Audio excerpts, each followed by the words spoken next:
Hallo und herzlich willkommen zu einem neuen Video von Schuster Automobile. In diesem Video dreht sich alles um den funkelnagelneuen Mazda 6e, der hier direkt neben mir steht. Und ich zeige euch in diesem Video mal 16 Highlights, die mir besonders bei diesem Auto aufgefallen sind. Und das sind alles Punkte, die ich schon seit Jahren teilweise mir von Mazda wünsche oder einfach vermisse, die bei diesem Auto nun endlich vorhanden sind. Und wenn euch auch interessiert, was das ist, dann bleibt auf jeden Fall dran. Gleich nach dem Intro legen wir los.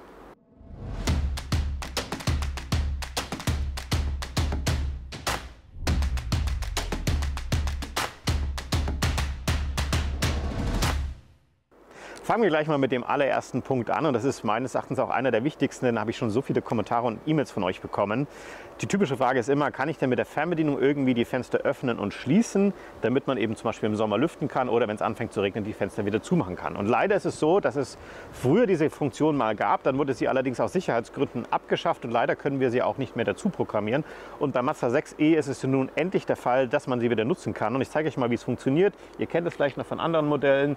Ihr drückt hier auf die Öffnen-Taste einfach lange drauf, gedrückt halten, schön draufbleiben.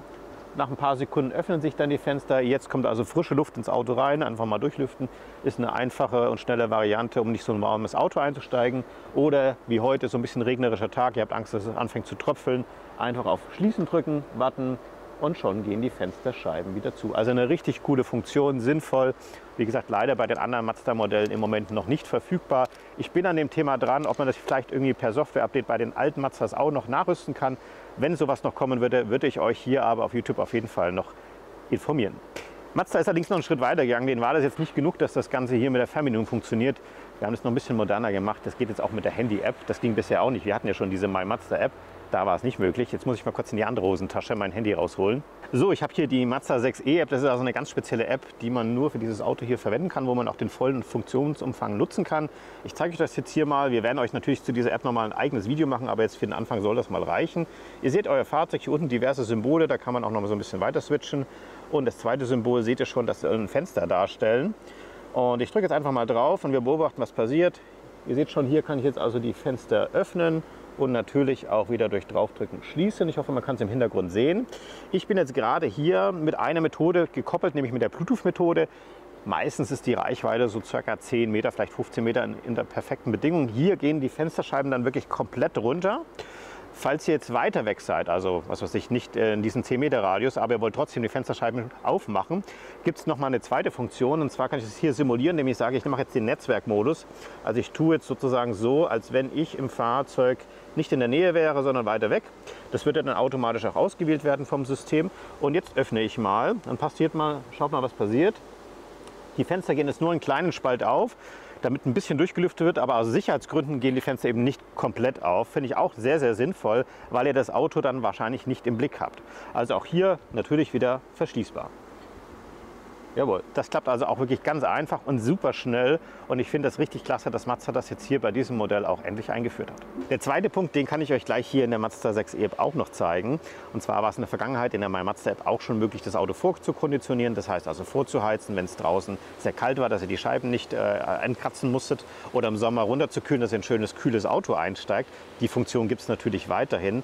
Allerdings gab es einige Anfragen von euch, ob man nicht vielleicht die Sitzbelüftung oder die Sitzheizung aktivieren kann. Im Sommer durchaus sinnvoll, wenn dann eben die Sonne drauf prasselt auf schwarzes Leder, dann ist dann in der Sitz auch schon so ein bisschen runtergekühlt und im Winter natürlich genau umgekehrt. Und außerdem ist es meistens sogar ein bisschen energieeffizienter, nur die Sitzheizung im Winter anzuschalten, als den kompletten Innenraum warm zu machen. Das reicht meistens schon aus. Ich zeige euch, wie das funktioniert. Ihr habt hier unten diese Klimataste, einfach drauf tippen. Hier können wir die Temperatureinstellung innen regeln, ganz einfach, dann wird man es hier an- und ausschalten können. Ihr seht sogar hier auch nochmal die Innentemperatur und sogar die Luftfeuchtigkeit, die auch neu ist. Und was neu hier oben dann zu entdecken ist, ist das Thema Sitze. Ja, da habt ihr 3 Knüppelchen auf der Fahrerseite, 2 auf der Beifahrerseite. Hier kann man schon, denke ich, erahnen, das ist die Sitzheizung, das ist die Sitzbelüftung, das ist die Lenkradheizung. Wollt ihr die Sitzheizung im Winter anmachen, einfach drauf drücken und ihr seht schon, dann ist sie auch schon aktiviert. Fertig, aus Ende. Wollt ihr sie wieder ausschalten, einfach hier unten drauf drücken und schon ist die Sache wieder erledigt. Also richtig nice gemacht. Dann kommen wir auch schon zum dritten Punkt und da bleibe ich auch noch in dieser App drin. Eine weitere coole Funktion, wie ich finde, ihr habt ja bei jedem Neuwagen 2 Schlüssel dabei. Ist natürlich super praktisch, vielleicht habt ihr einen Partner, Partnerin, dann teilt ihr es auf, aber vielleicht habt ihr einfach noch mehr Personen im Haushalt. Dann müsste man sich jetzt relativ teuer nochmal einen weiteren Schlüssel kaufen oder aber dann eben schauen, wer hat gerade welchen Schlüssel, dann bist du dauernd am Schlüssel suchen. Gibt jetzt eine sogenannte Teilen-Funktion in der Mazda 6e App. Das heißt, ihr könnt nochmal 3 weiteren Nutzern eine Art digitalen Schlüssel geben. Der muss dann natürlich auch diese Mazda 6e App besitzen, ist aber kein Problem, die ist kostenlos. Habt ihr hier so eine Teilen-Funktion, da geht man einfach drauf und ihr seht hier schon, was da für Schlüssel geshared wurden. Also Marcel hat natürlich auch mal einen Schlüssel von mir bekommen. Da könnt ihr sogar theoretisch einen Zeitraum eingeben, also nur für ein paar Tage, für ein paar Stunden. Könnt es super einschränken oder natürlich auch für längere Zeit. Und das könnt ihr auch theoretisch machen, wenn ihr eigentlich gar nicht geplant habt, den Schlüssel zu geben. Also ihr seid zum Beispiel im Urlaub und ihr ruft die Großeltern an und sagt, hey Mensch, könntest du uns abholen? Ich schicke dir schnell den Schlüssel von meinem Auto. Und dann kann ihr einfach ins Auto einsteigen mit der Bluetooth-App, wenn ihr ihn freigegeben habt. Also auch richtig cool. Der 4. Punkt hängt mit der induktiven Ladeschale zusammen. Ich habe jetzt hier einfach mein Handy schon mal reingelegt. Und wenn ihr jetzt hört, induktive Ladeschale, da ist da jetzt nichts Besonderes, haben doch schon die meisten Autos. Das stimmt natürlich, hatten wir bisher auch schon. Aber wenn ihr diese induktiven Ladeschalen verwendet und insbesondere zum Beispiel noch Apple CarPlay oder Android Auto parallel in eurem System aktiviert habt, werdet ihr relativ schnell merken, dass bereits nach wenigen Minuten das Handy relativ warm wird. Das hängt damit zusammen, dass viele Handys heute relativ gute Kameras haben, die sehr stark aufbauen. Das heißt, es liegt nicht plan auf. Und durch diese Lücke entsteht im Endeffekt ein Energieverlust, der dann in Wärme umgewandelt wird. Und generell ist induktives Laden auch relativ ineffizient und erzeugt auch relativ viel Wärme. Mazda hat jetzt in diesem Modell relativ geschickte Lösung eingebaut, um das Handy und den Akku zu schonen, nämlich eine Kühlfunktion. Kann man hier unten relativ gut erkennen. Seht ihr das hier? Da sind also nochmal Lamellen und dann fließt hier kalte Luft unter dem Handy durch und kühlt das Handy natürlich damit. Damit habt ihr natürlich richtig Power und könnt auch schnell laden. Und zusätzlich ist diese Ladeschale hier auch richtig performant. Bisher war die maximale Ladeleistung ca. 15 Watt. Das ist schon für viele Handys das Maximum, aber es gibt eben auch Smartphones, die können schneller laden. Hier hat man jetzt eine induktive Ladeschale mit bis zu 50 Watt, also über die dreifache Geschwindigkeit, die theoretisch möglich ist. Und dann ist es eben auch wichtig, dass es gekühlt ist. Für den 5. Punkt, Marcel, musst du mal kurz hier hochschauen. Und zwar geht es um das Panoramadach. Panoramadächer hatten wir auch schon bei den anderen Mazda-Modellen, allerdings nicht bei Mazda 6. Da gab es bisher nur Schiebedächer. Deswegen ist es schön, dass man das hier bei Mazda 6 integriert hat. Und es ist jetzt auch nochmal deutlich größer geworden als die bisherigen Panoramadächer. Grundsätzlich ist es auch wärmereflektierend und getönt. Und es gibt ja 2 Varianten. Einmal die Takumi Plus Version, die wir hier haben mit dem elektrischen Rollo. Und die Takumi Variante, da muss man eben, wenn man das möchte, optional sich so eine Verschattung noch kaufen, wenn einem die Tönung nicht ausreicht. Wenn man das elektrische Rollo hat, kann man das hier vom Display übrigens sehr gut steuern. Ich habe mir die Funktion einfach hier unten hingelegt, einfach kurz drauf tippen und schon geht es da hier zu. Wenn ich irgendwo stoppen möchte, einfach nochmal drauf tippen, wenn ich ein bisschen Licht möchte zum Beispiel oder natürlich eben komplett abdunkeln, ganz wie ihr da Lust und Laune habt. Ich mache es wieder auf, damit es für die Kamera ein bisschen heller ist. Das führt mich jetzt auch schon zum nächsten Punkt und zwar dieses große Display hier. Und ich weiß schon, es wird jetzt die einen oder anderen Kommentare unter YouTube geben, hey, Tablet im Auto gefällt mir nicht. Ja, ich weiß, es gibt natürlich 2 Fraktionen bei Mazda-Fahrern. Die einen, die das alte Knöpfchenkonzept lieben, gehöre ich auch so ein bisschen dazu. Aber andererseits, wenn ich so ein bisschen schaue, was habt ihr denn heute eigentlich alles für Smartphones? Wahrscheinlich so eins wie ich hier.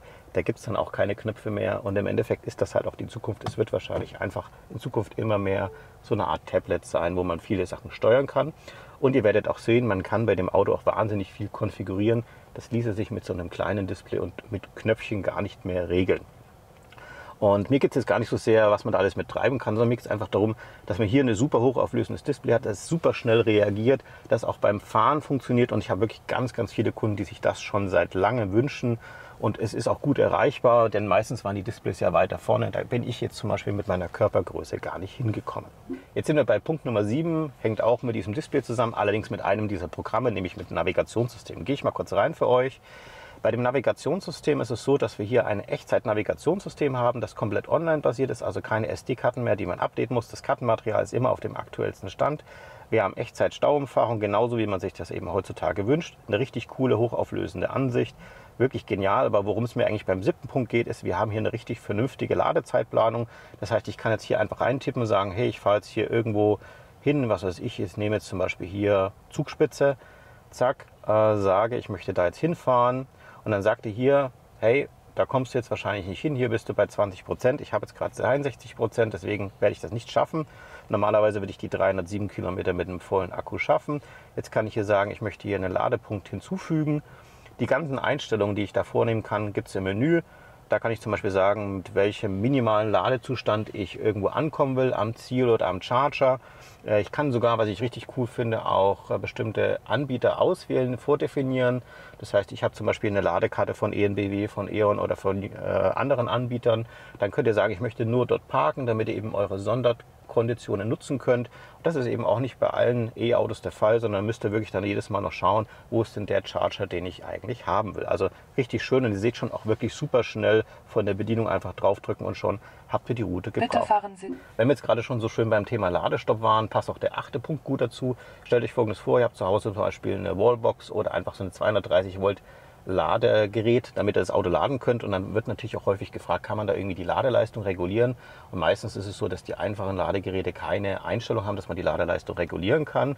Und jetzt hat man hier in dem Mazda 6 eben diese Funktion nochmal integriert im Auto direkt drin, was ich sehr praktisch finde. Zeige ich euch direkt mal. Ihr geht hier auf die Einstellungen. Das hat dann mit Energiemanagement zu tun, kurz nach unten scrollen und hier habt ihr eben Ladestrombegrenzung. Das heißt, wenn ihr jetzt zum Beispiel auf 13 Ampere stellen würdet, hättet ihr 3000 Watt, was ihr aus dieser 230 Volt Ladung oder aus eurem Wallbox nehmen könnt, oder 8 Ampere, falls ihr eine niedrigere Absicherung habt, oder ihr sagt Maximum, dann generiert im Endeffekt das Ladegerät alles, was es leisten kann und pusht das dann ins Auto rein. Also auch schön und einfach zu regeln. Könnte man zum Beispiel auch schön mit einer PV-Anlage jetzt hier kombinieren, wenn man da jetzt nicht so ein Hightech-Gerät hat, wo man das alles regeln kann, kann man hier vielleicht eine etwas geringere Ladeleistung aktivieren, um möglichst viel Strom aus der Sonne eben hier ins Auto zu laden. Kommen wir nun zum 9. Punkt, und das ist die neue Luftreinigungsfunktion, die erstmalig auch in eine Mazda integriert wurde. Kann ich euch gleich mal zeigen. Hier unten ist das Klimamenü, einfach kurz aktivieren. Wir haben 2 Knöpfe dafür oder 2 Funktionen. Einmal hier zum Aktivieren und zum Deaktivieren. Und hier wird also permanent auch die Qualität der Luft gemessen. Das kennt ihr vielleicht schon aus Corona-Zeiten. Da gab es auch so Luftreiniger, die nach einem ganz ähnlichen Prinzip teilweise gearbeitet haben. Hier wird im Endeffekt Molekülen und Atomen durch elektrische Ladungen Elektronen entzogen oder hinzugefügt. Man sagt dann auch Ionen dazu, deswegen ist es ein sogenanntes Ionenreinigungsgerät. Das Tolle an der Funktion ist, dass hier keinerlei chemische Zusätze verwendet werden, also wirklich ein natürlicher Prozess. Und was passiert dann im Endeffekt? Diese Ionen, die heften sich dann an zum Beispiel Pollen, an Bakterien, an Viren, an Rauch, verklumpen dann miteinander und dann sinkt sozusagen dieser Dreck runter und die Luft, die ihr einatmet, ist eben frische Luft und dadurch ist das eben gerade besonders für Allergiker interessant oder wenn man einfach schöne, saubere Luft im Auto haben will. Und man kann es auch individuell einstellen, dass man sagt, hey, ab einer bestimmten Qualität soll das System automatisch eine Meldung abgeben. Hey, wäre gut, wenn man das jetzt hier reinigen würde. Wie gesagt, eine richtig coole Funktion. Wenn ihr es aktivieren wollt, ich zeige es euch nochmal, einfach hier drauf drücken. Ihr könnt es theoretisch auch immer anlassen, also gar kein Problem. Aber ihr seht schon, im Moment haben wir hier perfekte Qualität. Wir sind hier so ein bisschen auf dem Land. Da gibt es jetzt keine großen Probleme und die Pollenzeit ist gerade im Moment vorbei. Mein 10. Punkt sind die Over-the-Air-Updates. Das ist natürlich ein weit gedehnter Begriff, hatten wir teilweise auch in den letzteren Generationen auch schon. Das bedeutet im Endeffekt, dass Software-Updates direkt über einen Online-Server, über die integrierte SIM-Karte auf dem Fahrzeug installiert werden und ihr immer dann den neuesten Softwarestand habt. Die Frage ist nur immer, welche Steuergeräte können denn tatsächlich mit diesen Over-the-Air-Updates abgedatet werden. Und bisher waren es eben immer nur das Hauptsteuergerät vom Display, also hier von dieser Einheit. Teilweise dann eben noch 1, 2 weitere Steuergeräte mit dazu, aber dann war es meistens auch schon zu Ende. Und beim neuen Mazda 6e ist man dann noch ein ganz großes Stück weitergegangen. Man kann also hier bis zu 25 Steuergeräte aus diesem Fahrzeug updaten, also fast alle sozusagen. Und damit erspart ihr euch natürlich einen Haufen Zeit, dass ihr immer wieder zu irgendwelchen Updates in die Werkstatt fahren müsst, was ich super praktisch finde. Wie funktioniert das? Ganz einfach. Ihr könnt hier auf das Menü gehen, ganz nach unten scrollen, mein Fahrzeug und hier unten einfach Softwareversion fürs Fahrzeug draufklicken. Hier seht ihr die aktuellste Version. Ihr könnt dann auch irgendwelche Hinweise dann später erkennen, was denn gerade in dieser Version neu ist, was ich ziemlich cool finde. Hier auf Erkennen und Runterladen und hier steht dann eben aktuellste Version vorhanden oder es wird eben runtergeladen werden. Also sehr, sehr einfach, kann man einfach auch mal nebenbei mal kurz machen, weil man irgendwie ein bisschen Zeit hat. Kommen wir nun zum 11. Punkt und an diesem Punkt fasse ich jetzt mal die ganzen Modi zusammen, die hier in diesem Fahrzeug euch angeboten werden. Und mit Modus meine ich, das sind vordefinierte Funktionen oder Automatisierungen von Funktionen in diesem Auto, die unter einem Begriff, unter einem sinnvollen Begriff abgespeichert werden. Also ihr drückt auf die Taste und dann wird alles Mögliche aktiviert. Das schauen wir uns gleich mal an. Ihr könnt es ganz einfach hier über die Apps aufrufen. Hier mit dieser Kaffeetaste einfach draufdrücken und dann habt ihr hier auf der linken Seite die verschiedenen Modi, die euch angeboten werden. Das wird jetzt zu lange hier dauern, bis ich euch das alles erkläre. Da machen wir noch mal ein eigenes Video dazu. Ich zeige euch einfach mal meine 2 Favoriten. Einfach hier der sogenannte Autowäschemodus. Wir haben euch tatsächlich auch schon mal für eure Autos ein Video auf YouTube hochgeladen, wo man genau erkennen kann, was man eben in der Waschanlage beachten sollte. Das alles könnt ihr hier mit einem Tastendruck machen. Ihr drückt einfach nur hier auf An. Dann fragt er nochmal nach, willst du wirklich diesen Modus aktivieren? Ich sage ja, will ich. Und dann zeigt er euch hier alles an, was er gerade getan hat. Also die typischen Dinge wie eben Fenster geschlossen, Kofferraum zugemacht, Wischer auf manuell gestellt, also ausgeschaltet. Die PDC-Sensoren sind aus, das Getriebe ist schon mal auf P gestaltet und die Spiegel sind eingeklappt, sodass die eben in der Waschanlage nicht beschädigt werden. Jetzt könntet ihr einfach aussteigen, Auto waschen lassen, wir einsteigen, fertig. Wenn ihr einfach nur euren Bildschirm zum Beispiel ein bisschen reinigen wollt, könnt ihr diesen Modus auch gleich verwenden. Zack, hier schnell mit dem Lappen mal drüber, ohne dass jetzt irgendwas antippt. Und wenn ihr fertig seid, hier so 3 Sekunden draufdrücken, warten, warten, warten. Und schon seid ihr wieder hier in dieser Ansicht. Wollt ihr diesen Modus verlassen, hier draufdrücken und schon ist wieder alles im Normalzustand. Eine weitere coole Funktion finde ich auch zum Beispiel den Modus verlassen.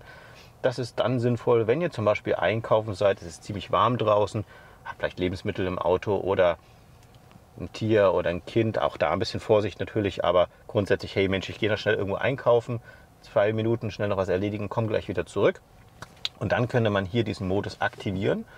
Und dann würde Folgendes passieren. Ihr habt nämlich 2 verschiedene Modi, zeige ich euch mal. Einmal der normale und einmal der Sparmodus. Beim normalen Modus würde das Auto die Temperatur natürlich konstant halten im Fahrzeug, plus das komplette Display aktiv lassen, sodass man eben weiterhin Musik hören könnte oder was auch immer machen kann in dem Auto. Und beim Sparmodus wird auch wiederum die Temperatur gehalten werden. Hier ist es dann allerdings so, dass das Display in so eine Art weise Ansicht geht und euch dann eben anzeigt, hey, hier ist der Verlassungsmodus aktiv, keine Angst, Temperatur wird gehalten.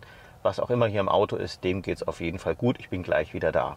Also das finde ich auf jeden Fall eine richtig coole Funktion. Gab es bisher auch noch nicht bei Mazda. Und wie gesagt, die ganzen anderen Modi schauen wir uns mal in einem anderen Video an. Ja, jetzt sind wir schon beim 12. Punkt angekommen und der hängt mit dieser kleinen Kamera hier zusammen. Die hat eigentlich mehrere Funktionen und eine davon ist die sogenannte Gestensteuerung. Auch das ist ein Novum, gab es bisher noch nicht. Gestensteuerung bedeutet, ihr könnt also mit vordefinierten Gesten, die ihr in der Kamera zeigen könnt, wichtige Dinge vom Auto steuern. Wenn ihr also die Sprachbedienung nicht verwenden wollt, weil zum Beispiel jemand schläft oder aber ihr findet es einfach schneller, ist es tatsächlich ganz praktisch, dann irgendwelche Gesten zu zeigen. Ich zeige euch mal, welche es gibt. Wir gehen kurz ins Menü rein. Wir brauchen Innenmonitor, sind wir schon. Und hier könnt ihr dann eben die verschiedenen Gesten sehen. Ja, gibt es natürlich ein paar witzige Sachen, wie zum Beispiel Foto, können wir gleich mal ausprobieren. Pause finde ich ganz gut, dass einfach mal kurz Ruhe ist. Oder zum Beispiel hier finde ich auch Anruf nicht schlecht, das kennt man so als Zeichen oder stumm. Das sind einfach coole Sachen und wenn ihr das nicht mögt, könnt ihr es natürlich auch ausschalten. Wir probieren mal, hätte ich gesagt, gleich mal ein Foto aus. Finde ich eigentlich auch ganz witzig. Ihr seid mit der Family im Auto und wollt diesen Moment irgendwie gerade einfangen.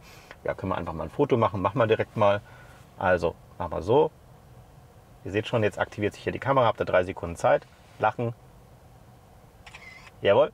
Wo findet man es? Relativ einfach zu finden. Ihr geht hier auf die Apps, dann auf Kamera. Und hier seht ihr nochmal unser Bild. Ihr könntet übrigens auch ein Video aufnehmen, wenn ihr das wolltet. Aber wie gesagt, uns soll es mal ein Foto reichen. Dann schauen wir uns mal das Foto an, Marcel. Ah, das sind wir nicht hübsch, oder? Also hier habt ihr dann auch JPEG und so weiter. Könnt das dann auch hier nochmal löschen, wenn ihr sagt, ihr möchtet nochmal eins aufnehmen. Also eine nette Funktion. Wie gesagt, ein kleines Gimmick. Für den 13. Punkt haben wir es mal ein bisschen dunkler und gemütlicher gemacht, denn wir testen jetzt gleich mal die neue Ambiente-Beleuchtung. Da habe ich auch schon bei einigen anderen Modellen, wo es eben auch schon eine dezente Beleuchtung gab, immer wieder gehört, kann man denn da die Farbe einstellen oder die ist ja viel zu dezent, viel zu unauffällig. Da müsste man viel mehr Funktionen haben und genau das ist jetzt bei Mazda 6e endlich möglich. Ich hoffe, man kann es trotzdem so ein bisschen einfangen. Ihr seht hier schon mal so einen ersten Eindruck von der Ambiente-Beleuchtung. Ich habe sogar hinten bei mir in der Kopfstütze auch nochmal so eine Beleuchtung mit drin. Also wirklich schön, dezent, nicht übertrieben, keine Disco, aber so, dass es wirklich elegant und gut ausschaut. Und die könnt ihr natürlich jetzt auch konfigurieren. Eine einfache Möglichkeit wäre jetzt zum Beispiel einfach hier von der Außenansicht in die Innenansicht zu gehen. Und hier habt ihr die Möglichkeit, natürlich die Helligkeit einzustellen, also von sehr dezent. Es ist jetzt gerade hier nicht so super dunkel, deswegen mache ich es wieder ganz hell. Oder euch einfach eine Farbe auszusuchen, was euch halt irgendwie am besten gefällt oder vielleicht zu eurer Stimmung passt. Aber es gibt natürlich noch viel mehr Einstellungsmöglichkeiten. Dazu müssten wir allerdings kurz ins Menü rein. Ich gehe jetzt hier einfach ins Menü. Wir gehen hier in die Beleuchtung rein und ihr seht schon, hier unten sind wir auch bei den verschiedenen Anpassungsmöglichkeiten. Der klassische Modus ist sozusagen Fahrmodus folgen. Das bedeutet, das Auto erkennt, wenn ihr den Fahrmodus umstellt. Ihr könnt das hier relativ einfach am Lenkrad machen oder natürlich auch per Touch. Ihr habt 3 Modi, normal, Sport und individuell und könnt eben diverse Sachen wie Rekuperation, Lenkung und so weiter anpassen. Ich wechsle jetzt zum Beispiel hier mal in den sogenannten Normalmodus, der ist so leicht hellblau. Dann gehe ich in Sport, das ist dann also rot. Und dann habe ich noch individuell und das ist weiß. Dann wisst ihr immer, welchen Modus ihr aktiviert habt. Das wäre also möglich. Oder wenn ihr sagt, nein, ihr wollt also irgendwie passend zur Musik das Ganze haben, dann gibt es die Möglichkeit, hier drauf zu tippen. Und dann könnt ihr sagen, ihr wollt dann auch einen Farbenwechsel haben. Das ist für die Leute, die so ein bisschen bunt im Auto haben wollen oder nur bei der aktuellen Farbe. Dann versucht das Auto eben durch Pulsieren den Beat von der Musik zu interpretieren, sodass das ein bisschen dynamischer ist. Ist eine nette Spielerei. Ich finde eigentlich das hier oben am sinnvollsten. Und auch hier beim Fahrmodus könntet ihr auch auf Atmen drücken. Wenn ihr sagt, ihr möchtet, dass das so ein bisschen hier pulsiert, seht ihr schon, das macht er jetzt gerade in diesem Moment. Aber auch das finde ich jetzt eigentlich fürs Fahren ein bisschen zu viel Ablenkung, wenn man steht irgendwo mit Freunden, eine nette Sache. So, statisch.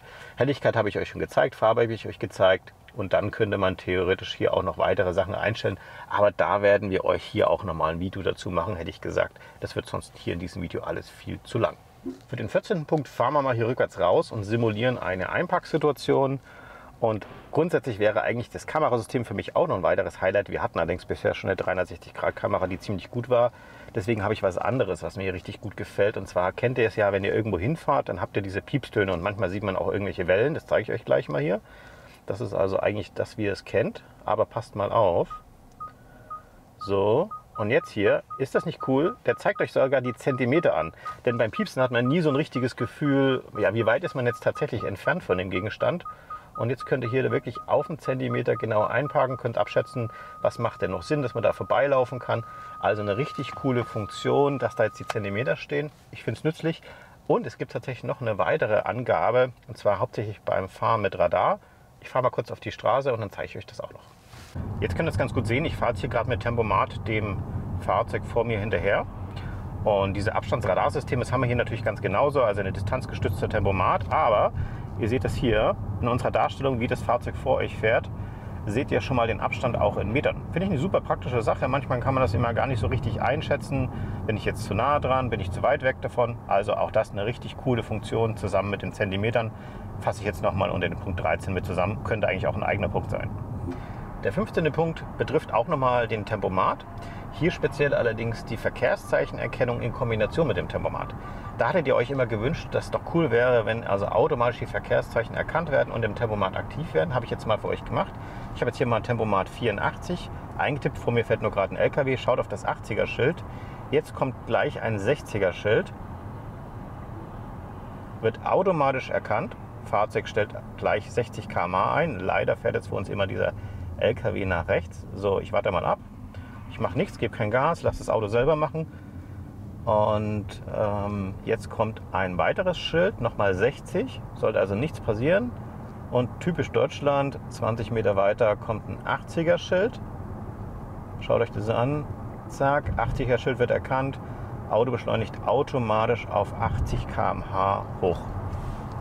Gibt es noch eine weitere Besonderheit? Stellt euch vor, da wäre jetzt ein 100er-Schild gewesen, aber ihr habt vorher zum Beispiel 85 km/h eingegeben, weil ihr mit Hänger unterwegs seid. Dann würde das Auto allerdings nicht auf 100 km/h hoch beschleunigen, sondern eben immer dann, wenn eure Geschwindigkeit unter dem Verkehrsschild vorher lag, dann wird es im Endeffekt dann auf die niedrige Geschwindigkeit runter reduzieren, damit ihr nicht zu schnell fahrt. Also auch richtig schön gemacht und funktioniert wirklich hervorragend. Wir sind nun wieder in der Firma zurück und wir kommen zum letzten und 16. Punkt. Dazu müssen wir ein bisschen runterschauen. Das ist nämlich unsere Anhängerkupplung für den Mazda 6e. An sich eine Anhängerkupplung beim Elektroauto ist eigentlich schon fast was Besonderes, denn nur relativ wenige können mit einer Anhängerkupplung ausgestattet werden oder aber, wenn sie eine haben, dann mit einer relativ geringen Anhängerlast. Beim Mazda 6e habt ihr sogar bis zu 1500 Kilo, die ihr ziehen könnt. Das reicht also tatsächlich auch schon für einen relativ ausgewachsenen Wohnwagen. Eine weitere Besonderheit bei der Anhängerkupplung, dass sie komplett voll elektrisch ist. Ihr müsst also nicht irgendwo bücken, die Füße schmutzig machen, die Hände schmutzig machen, sich ärgern, dass das dann irgendwie verklemmt. Nein, ihr müsst nur ein Knöpfchen drücken und dann fährt die Anhängerkupplung ein und aus. Und wie das funktioniert, zeige ich euch drin. Am schnellsten geht das Ein- und Ausklappen hier mit der Kamerataste. Ich drücke jetzt hier am Lenkrad einfach auf diese 360-Grad-Kamera. Aktiviere einfach mal die hintere Kamera, dass ihr es besser sehen könnt. Hier seht ihr unseren Kugelkopf. Und hier oben ist ein neues Symbol hinzugekommen, zum Beispiel eben, wenn ihr die Anhängerkupplung montiert habt, drückt ihr drauf und man sieht es jetzt, glaube ich, ganz gut. Jetzt ist die Anhängerkupplung weg. Man hört es auch so ein bisschen, so, jetzt ist sie eingehakt. Und wenn ihr dann doch noch wollt, dass sie wieder rauskommt, einfach wieder drauf drücken, kleinen Moment warten. Also geht auch wirklich ziemlich schnell und wie ich schon sagte, echt super bequem. Man muss sich nicht bücken, man macht sich nicht dreckig. Genauso will man das eigentlich haben. Ja, das waren jetzt meine 16 absoluten Highlights hier vom Mazda 6e. Das sind natürlich auch so ein bisschen subjektive Highlights für mich, weil das Dinge sind, auf die ich schon lange Zeit gewartet habe oder die ihr euch einfach auch wirklich super häufig schon gewünscht habt. Ihr könnt ja einfach mal dazu schreiben, welches von diesen Dingen euch am besten gefällt oder was ihr vielleicht noch vermisst. Interessiert mich natürlich auch immer. Schreibt es einfach unten in die Kommentare rein, freue ich mich sehr darüber. Wenn euch dieses Video übrigens gefallen hat, freue ich mich auch über ein Like von euch. Vergesst nicht, unseren Kanal zu abonnieren, das ist absolut kostenlos für euch. Und drückt die Glocke, dann kriegt ihr immer eine Videoinformation, wenn wir ein neues Video hochgeladen haben. Ansonsten bedanke ich mich fürs Zuschauen und wir sehen uns wieder beim nächsten Video.